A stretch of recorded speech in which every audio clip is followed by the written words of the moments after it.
Ce matin-là, une petite libellule virevoltait aux abords de la lisière de la grande forêt.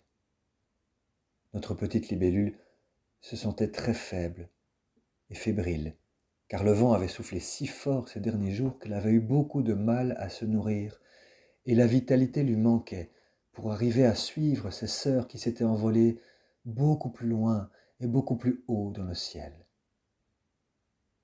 Alors notre petite libellule cheminait en solitaire, espérant trouver dans la forêt de quoi se nourrir et reprendre des forces. Soudainement, elle entendit un peu plus loin un souffle rauque et un battement de cœur très très lent mais puissant comme un tambour. Curieuse, elle s'approcha, se cachant d'arbre en arbre. Et puis soudainement elle le vit, là-bas, au pied du vieux chêne. Il y avait un grand cerf couché dans les racines de l'arbre. Elle s'approcha prudemment, et là elle vit que le cerf avait été blessé. La flèche d'un chasseur avait transpercé son cœur, et un sang, couleur vermeil, s'écoulait de sa plaie. Oh.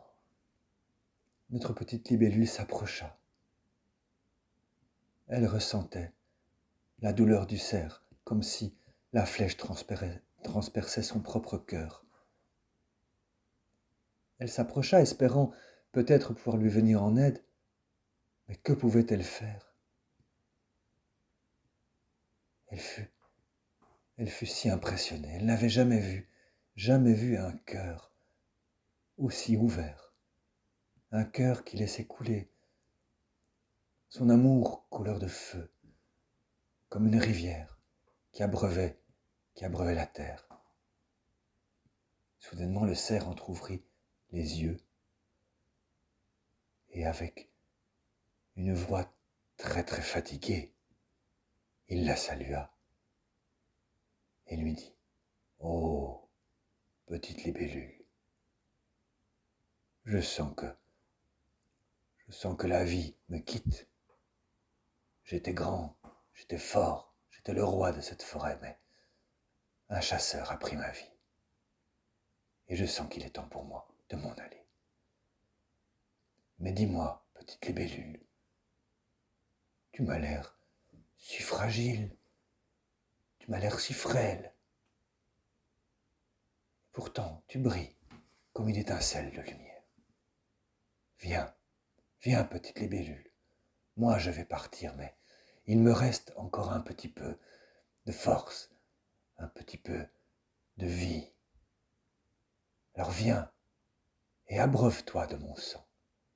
Abreuve-toi de ma force et tu retrouveras toute ta vitalité. Viens, prends la vie qui me quitte. La petite libellule était tellement émue lorsqu'elle voyait ce sang qui coulait. Il avait la même couleur que le feu où elle allait rejoindre ses sœurs les fées qui dansaient lors des nuits de pleine lune. Mais c'était comme du feu liquide. C'était comme une flamme qu'il offrait à la terre. La petite libellule ne voulait pas prendre la vie du cerf, mais elle aurait tellement voulu le soigner. Mais que pouvait-elle faire ? Alors elle s'approcha et, un peu naïvement, elle se dit : « Mais je vais embrasser ses blessures. Peut-être que ça va le soigner. » Alors elle embrassa le cœur blessé du vieux cerf. Et en embrassant le cœur du cerf, une petite goutte de sang pénétra dans sa bouche. Et soudainement, une force extraordinaire remplit tout son petit corps translucide. Et ses ailes vibrèrent. Et puis, elle ressentit sur la tête comme deux pointes qui traversaient son petit crâne. Et là, mais oui, des petits bois de cerf commençaient à pousser sur sa tête. et une fougue et une vitalité extraordinaire remplit tout son être, et la petite libellule se transforma en petit dragon. Alors qu'elle recevait cette vitalité extraordinaire, alors que son corps recommençait à vibrer d'ardeur et d'envie de bouger, eh bien ses ailes vibrèrent contre le cœur blessé du vieux cerf. Et le vieux cerf reçut à son tour une vibration revigorante. Oh, petite libellule, mais que se passe-t-il? Mon cœur bat, mais différemment. Il ne bat plus comme un tambour, mais il bat comme une libellule. Et la petite libellule éclata d'un rire cristallin en voyant le cerf retrouver une nouvelle fougue. Et son rire résonna dans toute la forêt.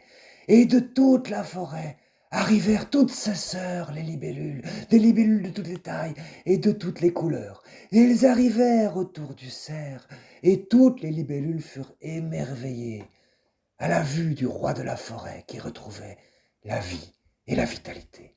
Alors elles se jetèrent sur lui et le chatouillèrent. « Allez, allez, grand roi, allez, allez, grand cerf, bouge-toi, bouge-toi, lève-toi !» Et le grand cerf, sentant ces chatouillis qui couvraient tout son petit corps, son grand corps, se redressa sur ses quatre pattes. « Et mon Dieu, mais me voilà aussi fringant que dans ma jeunesse. Oui, grand cerf, tu es notre roi, tu es le roi de la forêt, et on t'aime. Mais, grand cerf, viens avec nous, viens découvrir notre mare à l'eau cristalline et sacrée, notre mare magique. Viens, il faut que tu te regardes dedans. » Alors le cerf partit en gambadant. Les libellules se posaient tout autour de ses bois, sur les pointes de ses bois, sur son corps, et puis elles le guidèrent jusqu'à la mare. Et là, alors qu'il arrivait à la mare, le soleil était maintenant à son zénith. Le grand cerf tourna le dos au soleil et plongea sa tête vers l'eau cristalline. Et là, il fut émerveillé de ce qu'il vit. Ces bois étaient couverts de libellules, de centaines de petites libellules, dont les ailes vibraient, et le soleil, la lumière du soleil passait à travers leurs ailes, comme des cristaux en mouvement. Et le grand cerf rit à cette vision merveilleuse de se voir parsemé d'ailes de lumière.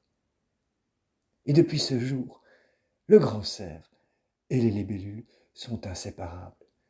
La petite libellule lui apprend à gambader avec plus de légèreté. Mais oui, on peut être le roi de la forêt, mais ça n'empêche pas qu'on aime s'amuser, explorer et partir dans toutes les directions.